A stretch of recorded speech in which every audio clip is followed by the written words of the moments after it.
दोस्तों, इस दुनिया में भाई भाई का दुश्मन क्यों बन जाता है? धोखा करके भाई की संपत्ति क्यों हड़प लेता है? आइए इस कहानी के माध्यम से समझते हैं। एक बार माता पार्वती भगवान शिव के पास बैठी थी तो उन्होंने महादेव से पूछा कि मैंने मृत्यु लोक पर देखा कि भाई भाई की जान का दुश्मन बना हुआ है, भाई भाई की संपत्ति हड़पने में लगा हुआ है, भाई भाई की पत्नी को छीनने में लगा हुआ है, एक भाई दूसरे भाई को धोखा देने में लगा हुआ है। प्रभु, जब मैंने ये नजारा देखा तो मेरा मन विचलित हो गया। इसीलिए मैं आपसे 2 प्रश्न पूछना चाहती हूँ। यदि आप मेरे प्रश्नों का उत्तर देकर मेरे मन को संतुष्ट कर दें तो आपकी बड़ी कृपा होगी। फिर भगवान महादेव कहते, हे पार्वती, ठीक है, तुम अपने दोनों प्रश्न बताओ, मैं तुम्हें तुम्हारे दोनों प्रश्नों के उत्तर देकर तुम्हारे मन को संतुष्ट करने का पूरा प्रयास करूंगा। माता पार्वती कहने लगी, प्रभु, मेरा पहला प्रश्न है कि भाई भाई का दुश्मन क्यों बन जाता है। मेरा दूसरा प्रश्न है, भाई का हिस्सा हड़पने वाले व्यक्ति को कौन सी सजा मिलती है। फिर भगवान शिव कहते हैं, हे पार्वती, तुम्हारे दोनों ही प्रश्न बहुत ही महत्वपूर्ण हैं। जो भी इन प्रश्नों से प्राप्त ज्ञान को अपने जीवन में उतारेगा वो कभी भी अपने भाई का दुश्मन नहीं बनेगा। वो अपने भाई का हिस्सा कभी भी नहीं हड़पेगा। वो अपनी भाई की पत्नी को कभी छीनने की कोशिश नहीं करेगा। भगवान शिव कहते हैं, मैं तुम्हें तुम्हारे दोनों प्रश्नों के उत्तर देने से पहले एक छोटी सी कहानी सुनाता हूँ। इस कहानी को बहुत ही ध्यान से सुनना। यदि तुमने इस कहानी को ध्यान से सुना तो निश्चित ही तुम्हारे दोनों प्रश्नों का उत्तर तुम्हें मिल जाएगा और तुम्हारा मन पूरी तरह से संतुष्ट हो जाएगा। फिर माता पार्वती भगवान शिव को कहानी पूरी सुनने का वचन देती हैं और कहती हैं, आप कहानी शुरू कीजिए, मैं कहानी को पूरा मन से सुनूंगी। दोस्तों, तो कहानी शुरू करने से पहले मेरा आप सभी से अनुरोध है कि आप हमारी कहानी में खो जाएं, उससे पहले हमारे चैनल को सब्सक्राइब करके बेल आइकन अवश्य दबा लें, जिससे हमारी हर वीडियो का नोटिफिकेशन सबसे पहले आप तक पहुंच सके और आप हमारी हर वीडियो से प्राप्त ज्ञान को अपने जीवन में उतार सके। तो ले कहानी शुरू करते हैं। भगवान शिव कहते हैं, हे पार्वती, एक नगर में राजा था। उसके महल में एक बहुत ही सुंदर बाग था। उस बाग में तरह तरह के फूलों के पौधे और अनेक प्रकार के मीठे फलों के पेड़ थे। इसके अलावा उस बाग में सबसे आश्चर्यजनक चीज थी। एक सेब का पेड़ था जिसमें सोने के सेब लगते थे। उस राजा ने उस पेड़ की देखभाल के लिए खास इंतजाम कर रखा था। जब इसके फल पकते थे तो चौकीदार रात दिन उस पेड़ का पहरा दिया करते थे ताकि कोई सोने का सेब चुरा ना सके। भगवान शिव कहते हैं, हे पार्वती, लेकिन एक दिन की बात है, जब बाग के माली ने सोने के सेबों को गिना तो उसमें एक सेब गायब था। माली तुरंत दौड़ता हुआ राजा के पास पहुंचा और राजा को सेब के पेड़ पर एक फल कम होने की खबर दी। राजा ने ये बात सुनी तो उसे बड़ा आश्चर्य हुआ कि बाग में उस पेड़ की देखभाल का इंतजाम करने के बाद उस पेड़ से फल कैसे चोरी हो गया। राजा ने ऐलान किया कि जिस व्यक्ति ने उस पेड़ का सेब चुराया है, उस व्यक्ति को जो भी कपड़ कर लाएगा उसे इनाम दिया जाएगा। राजा के 3 बेटे थे। सबसे बड़ा राजकुमार राजा से कहने लगा, पिताजी, रात को मैं बाग में पहरा दूंगा और चोर को पकड़ने की कोशिश करूंगा। फिर राजा ने अपने बड़े बेटे यानी बड़े राजकुमार को बाग में पहरा देने का आदेश दिया और चोर को पकड़ने की इजाजत दे दी। वो बड़ा राजकुमार रात में पहरा देने लगा, लेकिन 2 घंटे बाद ही बड़े राजकुमार को नींद आ गई और वो सो गया। भगवान शिव कहते हैं, हे पार्वती, वो राजकुमार सुबह उठकर उसने सेबों को गिना तो वो देखकर चकित रह गया कि रात भर में एक सेब और गायब हो गया।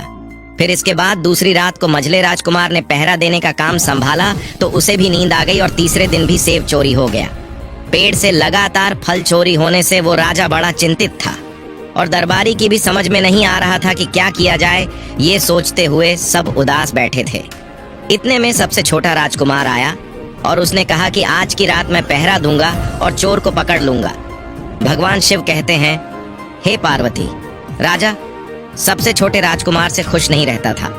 वो छोटे राजकुमार को हमेशा मूर्ख समझता था और फिर जब छोटा राजकुमार राजा से कहता है कि आज रात को मैं पहरा दूंगा और चोर को पकड़ कर लाऊंगा, तो राजा उसे डांटते हुए कहता है कि तुम क्या समझते हो, क्या तुम्हें इसमें सफलता मिलेगी? बड़े राजकुमार इस काम में असफल हो चुके हैं, तुम अपना काम करो, तुम्हारे बस की बात नहीं है। लेकिन छोटा राजकुमार नहीं माना। उसने राजा से प्रार्थना की और बोला उसे एक मौका दिया जाए। वहीं अंत में राजा राजी हो गया। भगवान शिव कहते हैं, हे पार्वती, फिर सबसे छोटा राजकुमार रात में पहरा देने लगा। उसने तय किया कि वो किसी भी हालत में नहीं सोएगा और चोर को जरूर पकड़ेगा। वही जब आधी रात हुई और रात के 12 बजे का समय हुआ तो राजकुमार ने देखा कि एक सुंदर सोने की चिड़िया कहीं से उड़ती हुई आई और सेब के पेड़ पर बैठ गई। फिर उसने देखते देखते सोने का एक सेब तोड़कर अपनी चोंच में पकड़ लिया। छोटा राजकुमार जाग रहा था। राजकुमार ने फौरन निशान साधा और तीर चला दिया, लेकिन तीर चिड़िया को नहीं लगा और वो पंख फड़फड़ कर उड़ गई।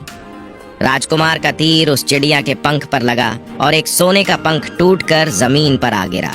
भगवान शिव कहते हैं, हे पार्वती, फिर दूसरे दिन सुबह राजकुमार ने राजा को सारी बात बता दी और वो सोने का पंख राजा के सामने रख दिया। पंख इतना सुंदर और इतना कीमती था कि राजा उसे देखता ही रह गया। राजा ने कहा, अगर उस चिड़िया का एक पंख इतना सुंदर है तो चिड़िया कितनी सुंदर होगी। मैं चाहता हूँ कि उस चिड़िया को पकड़ कर लाओ। भगवान शिव कहते हैं, हे पार्वती, फिर सबसे पहले बड़ा राजकुमार इस काम के लिए रवाना हुआ और चलते चलते एक जंगल में पहुंचा। वहां उसने एक लोमड़ी को एक पेड़ के नीचे आराम करते देखा। फिर राजकुमार ने शिकार के लिए मौका देखकर तीर अपने धनुष पर चढ़ा लिया। वो तीर छोड़ते ही वाला था कि लोमड़ी ने चिल्लाकर कहा, राजकुमार, मुझे मत मारो। मुझे पता है कि तुम सोने की चिड़िया की खोज में निकले हो। तुम मेरी राय मानो तो तुम्हारा काम जल्द ही पूरा हो जाएगा। तुम इसी रास्ते से सीधे चले जाओ। शाम होने पर तुम एक गांव में पहुंचोगे। वहां तुम्हें आमने सामने 2 सराय मिलेगी। वहीं एक सराय खूब सजी सजाई और दूसरी सराय बहुत ही भद्दी दिखाई देगी। तुम एक काम करना, जो सराय बहुत सजी सजाई दिखाई दे, सुंदर सी दिखाई दे, तुम उसके अंदर मत जाना। यदि तुम ऐसा करोगे तो तुम्हारा काम बहुत ही आसानी से हो जाएगा। भगवान शिव कहते हैं, हे पार्वती, वो लोमड़ी की बात सुनकर बड़े राजकुमार को हंसी आ गई और उसने चिल्लाकर कहा, भाग जा, यहाँ से मुझे तेरी सलाह की जरूरत नहीं है। और ऐसा कहकर बड़े राजकुमार ने लोमड़ी पर तीर छोड़ दिया। लेकिन लोमड़ी बहुत चालाक थी, वो बचकर भाग गई। बड़ा राजकुमार आगे चला गया। शाम को जब एक गांव में पहुंचा तो उसने देखा कि सड़क के किनारे सचमुच में 2 सराय थी। उसमें से एक सराय सजी सजाई थी और उसके अंदर से लोगों के नाचने गाने की आवाज आ रही थी। वहीं दूसरी सराय बहुत भद्दी थी और वहां अंधेरा था। राजकुमार ने लोमड़ी की बात पर गौर नहीं किया और राजकुमार सजी सजाई सराय में ठहर गया। थोड़ी देर में वो भूल गया कि वो असल में सोने की चिड़िया की खोज में निकला था, क्योंकि जो सजी सजाई सराय के अंदर जो भी व्यक्ति जाता था वो अपने जिस काम के लिए आता था उस काम को भूल जाता था। इसीलिए राजकुमार भी उस चिड़िया के बारे में भूल गया। जब काफी समय बीत गया और बड़ा राजकुमार नहीं लौटा तो मझला राजकुमार सोने की चिड़िया की खोज में चल पड़ा।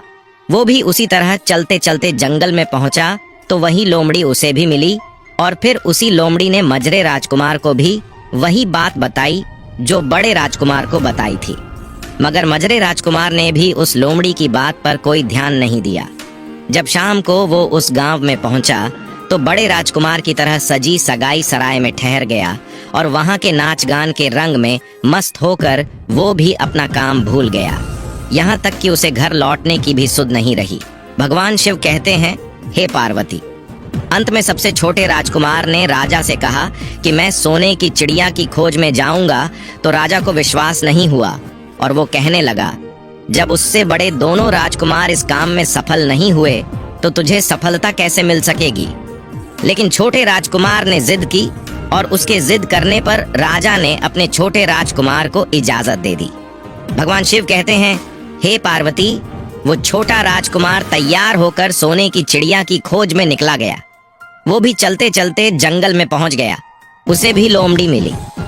राजकुमार ने लोमड़ी की बात को ध्यान से सुना तो लोमड़ी से कहा, ठीक है, तुम जैसा कहती हो मैं वैसा ही करूंगा। राजकुमार लोमड़ी से कहता है, अब तुम जाओ, मैं तुम्हें नहीं मारूंगा। छोटे राजकुमार की बात सुनकर के वो लोमड़ी खुश होकर बोली, तुम सबसे अच्छे लड़के मालूम पड़ते हो। तुमने मेरी बात का मजाक नहीं बनाया और मुझ पर तीर नहीं चलाया। मैं तुमसे बहुत खुश हूँ और मैं तुम्हारी मदद करूंगी। तुम एक काम करो, आओ तुम मेरी पूंछ पर बैठ जाओ। मैं तुम्हें उस सराय तक पहुंचा देता हूँ। जिस सराय में तुम्हें रुकना है, और वहां से तुम्हारा काम बहुत ही आसान हो जाएगा। वहीं देखते देखते उस लोमड़ी की पूंछ काफी बड़ी हो गई और राजकुमार उस पर बैठ गया।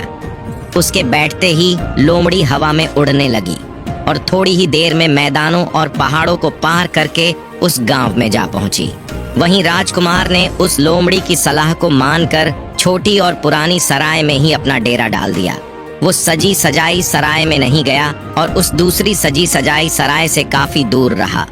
भगवान शिव कहते हैं, हे पार्वती, फिर दूसरे दिन सुबह उठ करके जब वो आगे बढ़ा तो कुछ दूर चलने पर उसे वो लोमड़ी फिर से रास्ते में मिल गई।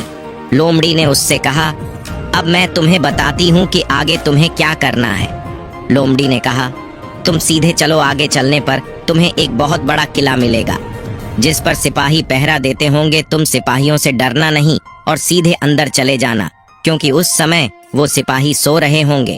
और तुम बेधड़क होकर किले में घुसते जाना और उनके कमरों को पार करते हुए उस जगह पर पहुंच जाना जहां लकड़ी के एक मामूली पिंजरे में सोने की चिड़िया बंद होगी।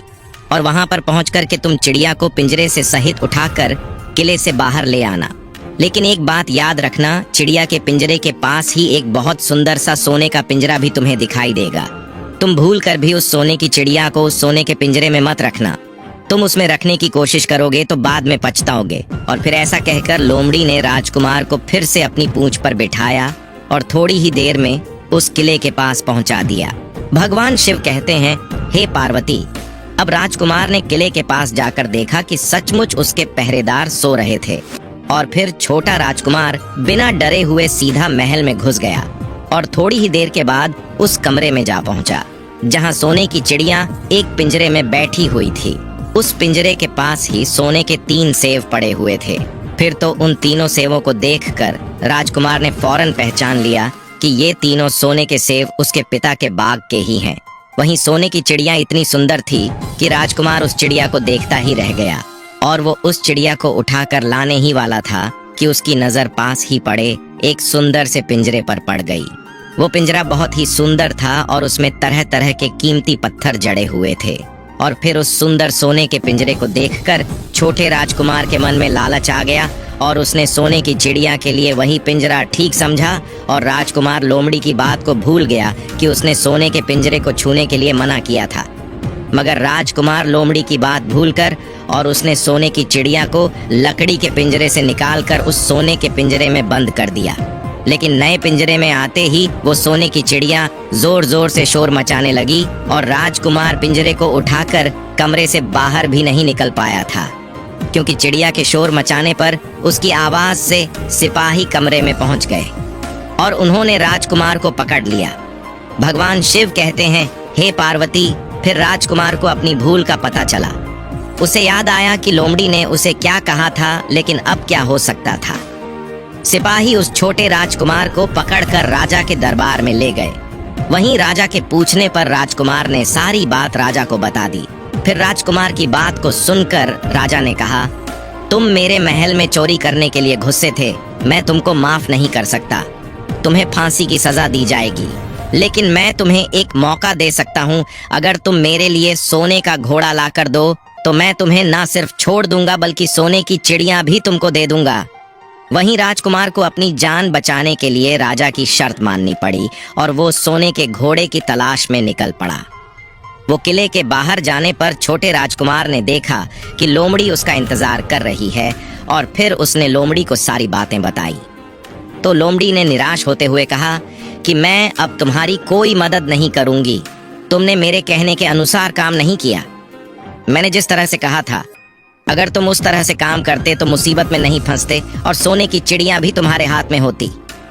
भगवान शिव कहते हैं, हे पार्वती, वो राजकुमार बोला, मुझे माफ कर दो, मुझसे गलती हो गई। मेरा काम तुम्हारी सहायता के बिना नहीं चलेगा। मुझे राजा ने सोने का घोड़ा लाने के लिए कहा है, वरना वो मुझे फांसी पर चढ़ा देगा। वो राजकुमार की बात को सुनकर लोमड़ी ने कहा, खैर, मैं तुम्हें माफ करती हूँ। अब तुम ऐसा करो, मेरी पूंछ पर बैठ जाओ। फिर लोमड़ी कहने लगी, चले चलो, कुछ दूर जाने पर तुम्हें एक दूसरा किला मिलेगा। इस किले की घुड़साल में तुम्हें सोने का घोड़ा बंधा हुआ मिलेगा। महल के नौकर चाकर सब सो रहे होंगे, तुम चुपचाप जाना और घोड़े को खोल लेना।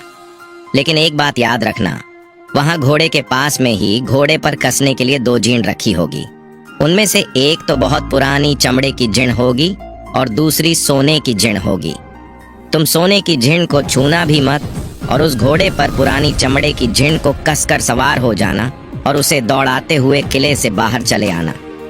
वहीं लोमड़ी की बात सुनकर छोटे राजकुमार ने वादा किया कि वो ठीक वैसा ही करेगा और फिर लोमड़ी ने उस छोटे राजकुमार को अपनी पूंछ पर बैठाया और कुछ ही देर में उस किले के पास पहुंचा दिया। वहीं किले के पास पहुंचते ही लोमड़ी ने राजकुमार को उतारा और फिर वहां से चली गई। राजकुमार सीधा फटाक से किले में घुस गया। अंदर जाकर उसने देखा कि वहां के सभी नौकर चाकर सोए हुए थे और फिर थोड़ी ही देर में वो किले की घुड़साल में पहुंच गया। राजकुमार ने पास जाकर देखा तो वो घोड़ा सचमुच सोने का था। ऐसा सुंदर घोड़ा उसने सपने में भी नहीं देखा था। राजकुमार ने आगे बढ़कर उस सोने के घोड़े को खोल लिया। जो वो बाहर निकलने लगा तो उसकी नजर एक कोने में पड़ी सोने की झिण पर पड़ी। वो झिण बहुत ही सुंदर थी, उसमें हीरे मोती जुड़े हुए थे। उसके पास ही एक फटी पुरानी चमड़े की झिण पड़ी हुई थी। वो राजकुमार सोचने लगा कि इतने सुंदर घोड़े पर ये पुराने चमड़े की झिण कासना राजकुमार को शोभा नहीं देगा। और फिर ऐसा सोच करके वो राजकुमार सोने की झिण को उठा लेता है और घोड़े पर कसना शुरू कर देता है। फिर जैसे ही घोड़े की पीठ पर वो सोने की झिण को कसता है, वैसे ही घोड़ा जोर जोर से हिनाने लगा और किले के नौकर चाकर जाग जाते हैं। वहीं थोड़ी ही देर में राजकुमार को पकड़ लिया जाता है। भगवान शिव कहते हैं, हे पार्वती। राजकुमार को सिपाहियों ने हाथ बांधकर अपने राजा के सामने पेश किया। राजकुमार की सारी बातें राजा ने सुनकर कहा, तुमने मेरे घोड़े को चुराने की कोशिश की है, इसलिए तुम्हें फांसी की सजा दी जाएगी। लेकिन अगर तुम मेरा एक काम कर दो तो मैं तुम्हें छोड़ सकता हूँ। फिर राजकुमार ने कहा, आप महाराज बताओ, मैं आपका हर काम करने को तैयार हूँ। तो राजा ने कहा, यहाँ से कुछ ही दूरी पर एक महल है, उसमें बहुत सुंदर राजकुमारी रहती है। अगर तुम अपनी जान बचाना चाहते हो तो उस राजकुमारी को मेरे पास लेकर आओ। यदि तुम ऐसा कर दोगे तो मैं तुम्हें इनाम में ये सोने का घोड़ा दे दूंगा। भगवान शिव कहते हैं, हे पार्वती, बेचारा राजकुमार वो फिर से एक नई मुसीबत में फंस गया। उसे मजबूर होकर राजा की शर्त माननी पड़ी।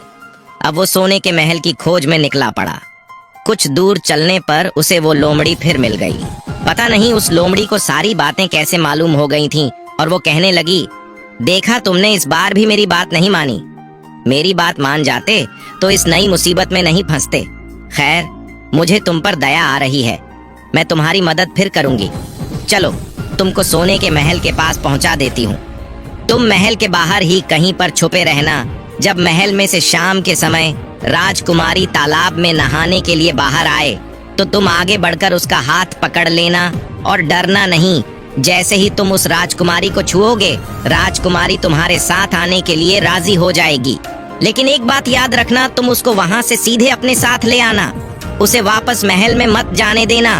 वो राजकुमारी तुमसे कहेगी कि मैं अभी अपने माता पिता से मिलकर आती हूँ, लेकिन तुम उसकी बातों में मत आना, वरना फिर से मुसीबत में फंस जाओगे। भगवान शिव कहते हैं, हे पार्वती। फिर ऐसा कहते हुए लोमड़ी ने फिर से उस छोटे राजकुमार को अपनी पूंछ पर बिठा लिया और देखते ही देखते वो लोमड़ी हवा में उड़ती हुई कुछ देर के बाद उस सोने के महल के पास जा पहुंची। वहीं महल के पास पहुंचते ही राजकुमार एक पेड़ की आड़ में छुपाकर बैठ गया। शाम को जब राजकुमारी नहाने के लिए किले से बाहर आई तो राजकुमार ने हिम्मत करके आगे बढ़कर उसका हाथ पकड़ लिया। उसके छूते ही राजकुमारी उसके साथ चलने के लिए तैयार हो गई और वो बोली, राजकुमार, तुम मुझे जहाँ भी ले जाना चाहोगे मैं तुम्हारे साथ चलूंगी, लेकिन मुझे थोड़ी देर के लिए अपने माता पिता से मिलकर आने दो। तो राजकुमार ने लोमड़ी की बात को याद किया और राजकुमार ने कहा, नहीं नहीं, ऐसा नहीं करना, तुम्हें तुरंत मेरे साथ चलना पड़ेगा। लेकिन राजकुमारी रोने लगी।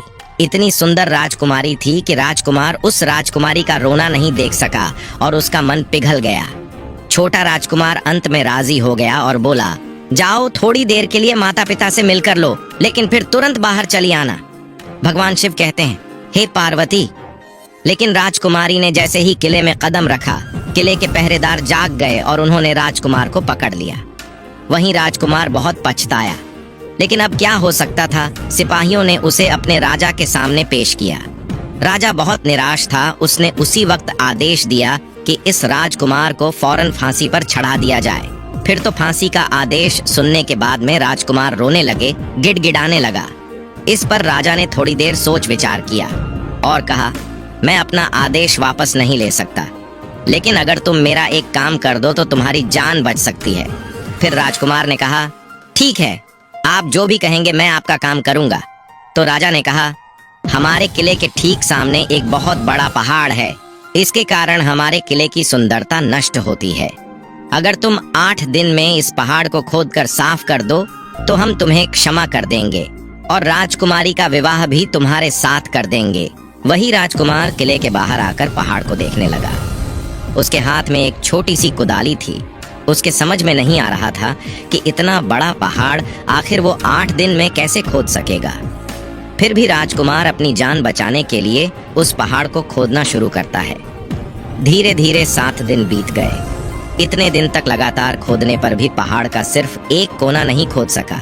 भगवान शिव कहते हैं, हे पार्वती, राजकुमार अंत में दुखी होकर बैठ गया। उसे अब अपने आप पर बहुत अधिक क्रोध आ रहा था और मन ही मन में कह रहा था कि अगर मैंने लोमड़ी की बात मान ली होती तो कितना अच्छा होता। लोमड़ी ने मुझे हर बार सही सलाह दी और मैं हर बार उसका कहना ना मानकर नई नई मुसीबत में फंसता गया। भगवान शिव कहते हैं, हे पार्वती, राजकुमार इस तरह सर झुकाए बैठा था कि अचानक उसे अपने पैरों के पास उस लोमड़ी की पूंछ हिलती दिखाई दी। फिर उसने नजर उठाकर देखा तो सचमुच वही लोमड़ी खड़ी थी। फिर लोमड़ी ने मुस्कुराते हुए कहा, क्यों, क्या हाल है? इस बार तो तुम्हारी मदद करने की मेरी जरा भी इच्छा नहीं थी, लेकिन मैं 7 दिन से तुमको पहाड़ खोदते हुए देख रही हूँ। मुझे तुम पर दया आ गई और मैं तुम्हारी मदद के लिए चली आई। जाओ, तुम बहुत थक गए हो, सो जाओ। मैं थोड़ी ही देर में तुम्हारा काम पूरा कर दूंगी।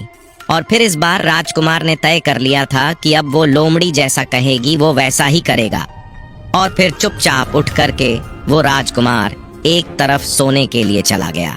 वहीं थोड़ी ही देर में राजकुमार को नींद आ गई और सुबह जब वो सो करके उठा तो उसे अपनी आंखों पर विश्वास नहीं हो रहा था। वहां कहीं भी पहाड़ का नामो निशान नहीं था और महल का सुंदर दृश्य दिखाई दे रहा था। फिर तो राजकुमार सीधा राजा के पास पहुंचा। राजा उसके काम से बहुत खुश था। उसने तुरंत ही अपने वादे के अनुसार राजकुमारी के साथ उसका विवाह कर दिया। जब राजकुमार उस सुंदर राजकुमारी के साथ में कुछ दूर चला तो उसे रास्ते में फिर वही लोमड़ी मिली। लोमड़ी कहने लगी, बधाई हो राजकुमार, राजकुमारी के साथ तुम्हें देख करके मुझे बड़ी खुशी हो रही है, लेकिन अब तुम्हें सोने का घोड़ा और सोने की चिड़िया भी प्राप्त करनी चाहिए, क्योंकि वे दोनों चीज तुम्हारे ही लायक है और तुम उन्हें आसानी से प्राप्त कर सकते हो। भगवान शिव कहते हैं, हे पार्वती। फिर राजकुमार बोला, लेकिन भला मुझे सोने का घोड़ा और सोने की चिड़िया कैसे मिल सकती है? मैं तो इस राजकुमारी को भी उस राजा के लिए लेकर जा रहा हूँ जिसने राजकुमारी के बदले में मेरी जान बख्शी थी। फिर लोमड़ी कहने लगी, नहीं राजकुमार, तुम ऐसा काम कभी मत करना। इस राजकुमारी के साथ में तुम्हारा विवाह हुआ है, अब ये सिर्फ तुम्हारी है। अगर तुम मेरे कहने के अनुसार काम करो तो तुम्हें सोने का घोड़ा और सोने की चिड़िया भी मिल जाएगी। तुम सबसे पहले इस राजकुमारी को लेकर सोने के घोड़े वाले राजा के पास जाओ। राजा जब राजकुमारी को देखेगा तो खुश हो जाएगा और खुश होकर वो तुमको सोने का घोड़ा दे देगा। फिर तुम घोड़े पर सवार हो जाना और सवार होकर के सबसे विदा लेना। वहीं राजकुमारी से तुम बाद में विदा लेना। और जैसे ही तुम राजकुमारी के पास पहुंचो तो तुम हाथ पकड़कर घोड़े के ऊपर खींच लेना और घोड़े को दौड़ा देना, क्योंकि सोने का घोड़ा इतना तेज दौड़ता है कि दुनिया का तेज से तेज घोड़ा भी उसकी बराबरी नहीं कर सकता है। जाओ, तुम पहले इतना काम पूरा करो, इसके बाद आगे क्या करना है बाद का काम मैं बाद में बताऊंगी। जब तुम घोड़ा और राजकुमारी को लेकर आओगे तो तुम्हें वहां आगे मैं रास्ते में फिर मिलूंगी। भगवान शिव कहते हैं, हे पार्वती, राजकुमार ने ठीक वैसा ही किया जैसा लोमड़ी ने उससे कहा था। जब सोने के घोड़े वाले राजा ने खुश होकर उसे इनाम में सोने का घोड़ा दिया तो राजकुमार उस पर सवार हो गया और सबसे विदा लेने लगा। अंत में वो राजकुमार राजकुमारी को उठाकर घोड़े पर बैठाकर घोड़े को तेजी से उड़ाता हुआ किले से बहुत दूर निकल गया। वहीं रास्ते में एक पेड़ के नीचे लोमड़ी उसका इंतजार कर रही थी और उसे देखकर लोमड़ी बोली, शाबाश, अब तुम सोने की चिड़िया भी प्राप्त कर लो। जब तुम सोने की चिड़िया वाले राजा के पास पहुंचोगे तो वो इस घोड़े को देख करके बहुत ही खुश होगा। तो तुम उससे कहना कि पहले सोने की चिड़िया का पिंजरा मेरे हाथ में दे दो, तब मैं ये घोड़ा तुमको दूंगा। फिर जैसे ही राजा जब वो पिंजरा तुम्हारे पास लाए तो तुम पिंजरा उसके हाथ से छीन लेना और घोड़े को दौड़ा देना। बस ऐसे चिड़िया तुमको मिल जाएगी और कोई तुम्हें पकड़ भी नहीं सकेगा। भगवान शिव कहते हैं, हे पार्वती, इस बार भी राजकुमार ने ठीक वैसा ही किया जैसा लोमड़ी ने बताया था, और वो राजकुमारी के साथ ही घोड़े पर बैठा रहा। और जब राजा ने उसके हाथ में सोने की चिड़िया का पिंजरा दिया तो उसने तुरंत घोड़े को वहां से भगा दिया। सोने का घोड़ा हवा से बातें करने लगा। वहीं कुछ दूर चलने पर लोमड़ी फिर उसे मिल गई। राजकुमार ने उससे कहा, तुमने मेरी बहुत बड़ी मदद की है। तुम्हारी वजह से मुझे न सिर्फ सोने की चिड़िया मिली बल्कि सोने का घोड़ा और इतनी सुंदर राजकुमारी भी मिल गई। बताओ मैं तुम्हें क्या इनाम दूं? मैं तुमको कुछ न कुछ देना चाहता हूँ। फिर राजकुमार की बात को सुनकर वो लोमड़ी कहने लगी, अगर तुम खुश हो तो मेरा एक काम कर दो, तुम मुझ पर एक तीर चला करके मुझे मार दो। इस समय तुम यही सबसे बड़ा काम मेरे लिए कर सकते हो। फिर लोमड़ी की बात सुनकर राजकुमार कहने लगा, भला ऐसा कैसे हो सकता है? तुमने मेरी इतनी मदद की है और मैं बदले में तुम्हें मार दूं? ऐसा कभी नहीं कर सकता। फिर तो ऐसा सुनकर के वो लोमड़ी बहुत दुखी हुई और बोली, अगर तुम मेरा ये काम नहीं कर सकते हो तो फिर ठीक है, जाओ। लेकिन जाने से पहले तुम्हारी भलाई के लिए मैं तुम्हें दो बातें बता रही हूँ। हमेशा ध्यान रखना। पहली बात तो ये है कि कभी भी किसी भी कुएं की दीवार पर मत बैठना, और दूसरी बात, ऐसे लोगों के लिए कभी धन खर्च मत करना जिन्हें फांसी मिलने वाली हो। भगवान शिव कहते हैं, हे पार्वती।